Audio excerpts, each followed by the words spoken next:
আজকের মেনুতে যা ছিল তার জন্য আমার হাসব্যান্ড মোটেও প্রস্তুত ছিল না। কারণ আমি তাকে সারপ্রাইজ দিতে চেয়েছি। কিন্তু কি সারপ্রাইজ একটা দিতে খারাপ গিয়ে সিচুয়েশনে পড়তে হয়েছে তা আপনাদের সাথে বলছি। আসসালামু আলাইকুম, আমি সুচি। খাবারের মধ্যে অনেক কিছুই আমার ফেভারিট, কিন্তু ডিম পোলাওটাও আমার অনেক ফেভারিট। যার কারণে অনেক দিন পরে এই ডিম পোলাওটা রান্নার চিন্তা করলাম।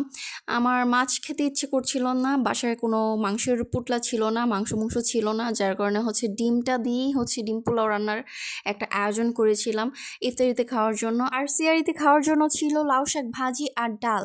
তো লাউ শাক ভাজি করেছিলাম। আমার হাজব্যান্ড যে লাউ শাক নিয়ে এসেছিল সেগুলো দিয়ে আমার মোটেও ইচ্ছে করছিল না যে আমি ইফতারির টাইমে ভাতটা খাই। তো যার কারণে ডিম পোলাওয়ের আয়োজন। সে যে মোটেও পছন্দ করবে না ডিম পোলাওটা আমি ভাবতেই পারিনি, কারণ তার নাকি শুকনা শুকনা খাবার মোটেও পছন্দ না। কিন্তু দেখেন, আপনারাই দেখেন যে বিরিয়ানিটা শুকনা শুকনা টাইপের, তারপর মোরগ পোলাও, মানে অনেক কিছুই শুকনা শুকনা টাইপের আছে। কিন্তু সে নাকি এগুলো খেতে পারবে না। যাই হোক, ব্যাপার না, তার নাকি ডিম পোলাও মোটেও পছন্দ হয়নি। তো এর জন্য আমার মনটা অনেক খারাপ হয়ে গিয়েছিল। বাসায় অনেক কিছুই ছিল না, আমি অনেক কষ্ট করে সব কিছু ম্যানেজ ট্যানেজ করে তার জন্য আর আমার জন্য ভেবেই রান্না করেছিলাম। কিন্তু যাই হোক, ব্যাপার না, কি করব আর।